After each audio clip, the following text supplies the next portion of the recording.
want to tell you my favorite Jew is Nachshon ben Amidav.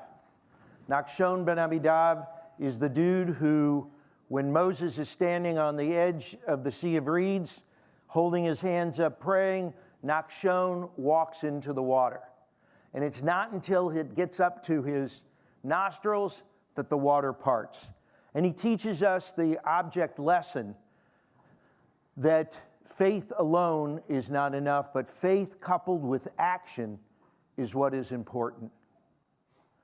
As Jews, it's not what we say or what we pray, it's what we do that matters. And Rabbi Jacob Arnold Wolf in Chicago said, the courage,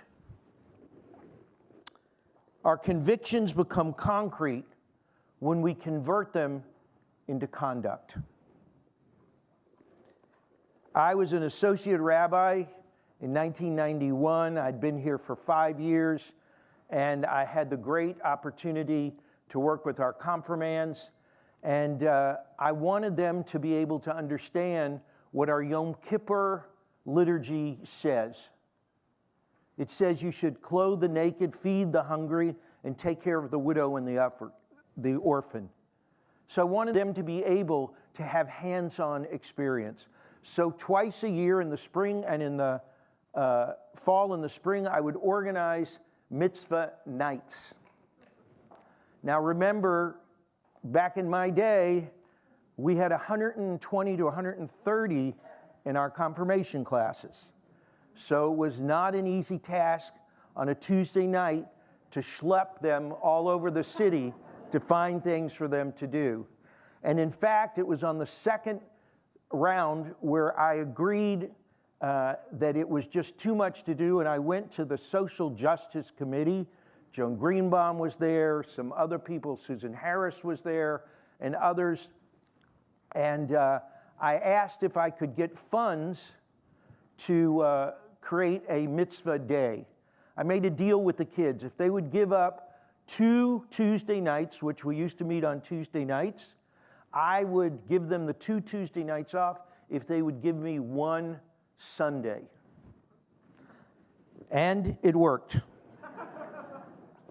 We created a opportunity, and we created then what was mitzvah night turned into mitzvah day.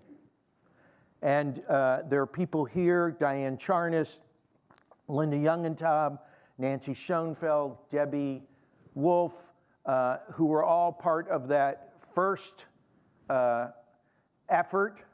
Diane Charnas got us into the computer age and went up the road and bought, I think it was, spent a grand total of like $20 for a computer software thing that allowed us to do everything on the computer instead of by hand as we had been doing it. And now old Mitzvah Day chairs, they don't go away, they just don't answer my phone calls. So we created that opportunity, but when I went to them and said that I wanted to do this Mitzvah Day, they said under one condition, if you'll let us do it with you. They didn't want the opportunity to just be for the children. They wanted it to be. And our first Mitzvah Day, we had a huge turnout. We had a great number of people. Diane Charnas, Debbie Wolf, Lisa Spates-Sandler, they all worked tirelessly on that. And I have to say that Debbie Wolf and Lisa Spates-Sandler had the great opportunity. We have had 35 years of Mitzvah Day, but we've had more Mitzvah Days than 35. Because somebody got the bright idea of thinking that it wasn't me, so don't blame it on me, but that we should have more than one because so many people were out of town at the time for their children's graduations and simchas and whatever. So they had, we had 2 or 3 years in which we had 3 mitzvah days, which was 3 times the work and 3 times the source. It was a very important thing that happened in the life of the congregation because social justice was ingrained in this congregation early on. Remember that Joe Weinberg had marched in Selma. He'd gone to jail with Martin Luther King. And he was an incredible believer in social justice. And Marcia Weinberg and Joe Weinberg got us so many donations and so many things that went on that we were able to go out throughout the city. We had a Mitzvah Day, which we had close to 2,000 participants, a huge amount of people to organize. And there's some great stories in there. We did Luther Place was a place we'd go so others may eat. There was a large shelter in Virginia that Mrs. Steinbrook used to run. It was near Arlington. It had been an old warehouse that had been converted, and all the rooms had been assigned, and we had worked out things, and I spent weeks with the volunteers, and we had buckets of paint for each of the rooms, and they were coded that said room 1, here's the paint for room 1. 2, easy to follow.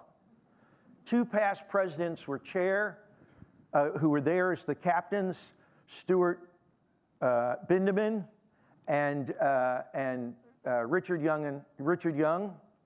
And when I came in, I saw there was complete chaos. You walked into one room, and instead of having all blue walls, it had a blue, a pink, a yellow, and green. It was frightening. Luckily, there were 2 very, very smart men who were staying at the shelter who happened to be painters. That's what they did in the day. And also, we were lucky that Mr. Leben, Roger Leben's father, had Duron Paint Company or something to do, and they made something called gray sludge, which was where they mixed all the other paints. And these guys had a brilliant idea.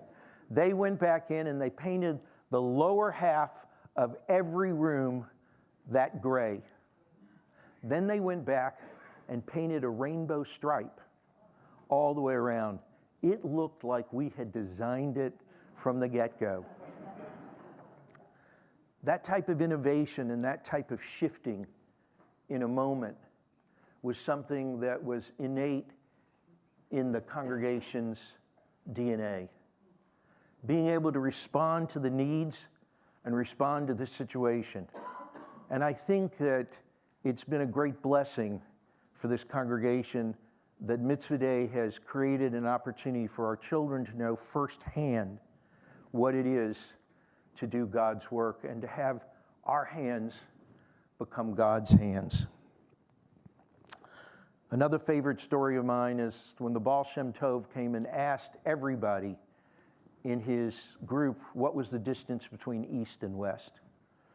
And they all clamored, and one said the distance between east and west is, it's the circumference of the world. He shook his head. The distance between east and west, another said, and gave him some enormous amount of miles. The Baal Shem Tov said no. The distance between east and west is turning and taking one step. If you're facing east, if you take one step, you can be facing west. If we take one step to do good in this world, we take one step to come closer to God. And that will make all the difference. Shabbat Shalom.